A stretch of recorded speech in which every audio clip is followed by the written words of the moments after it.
With the purpose given, question number 90, the Honourable John Boscawen. Thank you, Mr Speaker. My question is to the member in charge of the Smoke-Free Environments Removing Tobacco Displays Amendment Bill. What is the current status of the Smoke-Free Environments Removing Tobacco Displays Amendment Bill? Ian Lees-Galloway. Thank you, Mr Speaker. The bill is set down for first reading. Supplementary, Mr Speaker. The question was answered perfectly clearly. I don't intend to take a supplementary. The Honourable Dr Wayne Mapp, point of order. Point of order, Mr Speaker. One of the points that you made was that there was no limit on the number of questions that could be raised by members.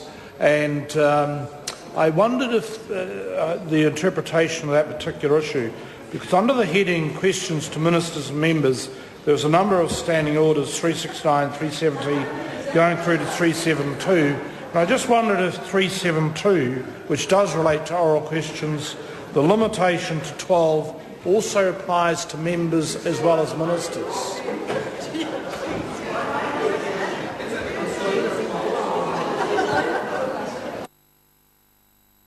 Order.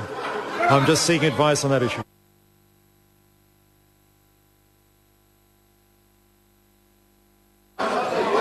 Order. Order. Order. Order. Order. Order. The Speaker is considering a point of order.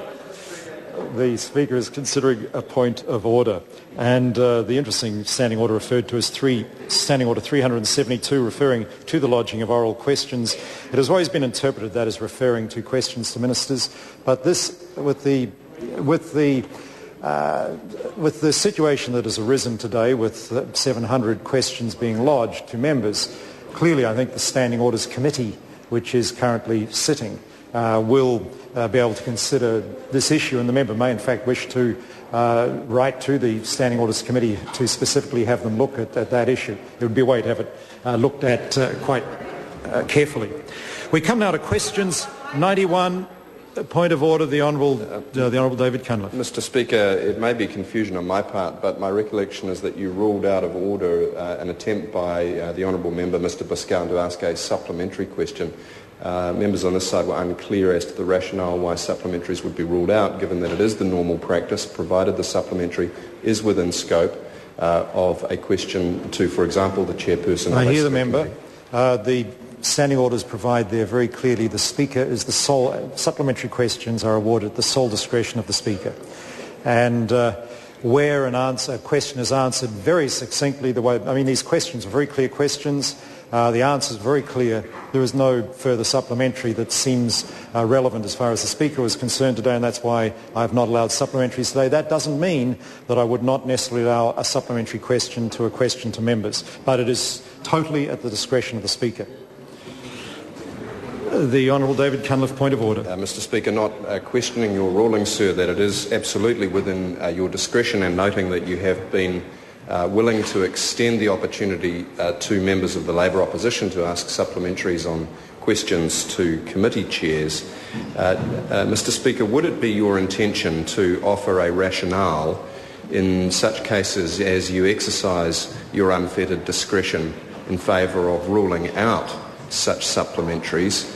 And would it be your expectation that such a rationale would prevent an interpretation, sir, that you might be acting perhaps more in the interests of one party than another, which of course would never be your intention in this House, sir? The Speaker is unlikely to order.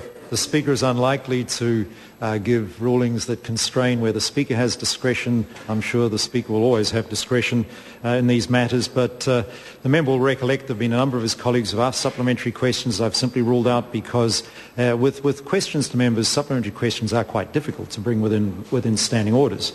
But I try to allow them where it seems sensible to allow them. Today, on these particular questions to members, it has not seemed appropriate to me to allow supplementaries. So far, that would mean to say there won't be any allowed with the questions remaining. We come now to questions 91 and 92, which are addressed to the member in charge of the Gambling Harm Reduction Amendment Bill.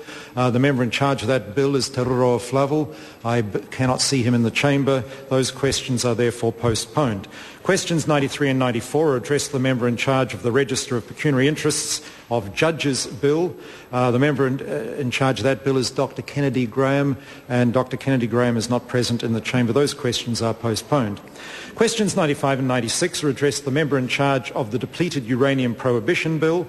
The member in charge of that bill is Phil Twyford. I invite the Honourable John Boscawen to ask question 95. Thank you.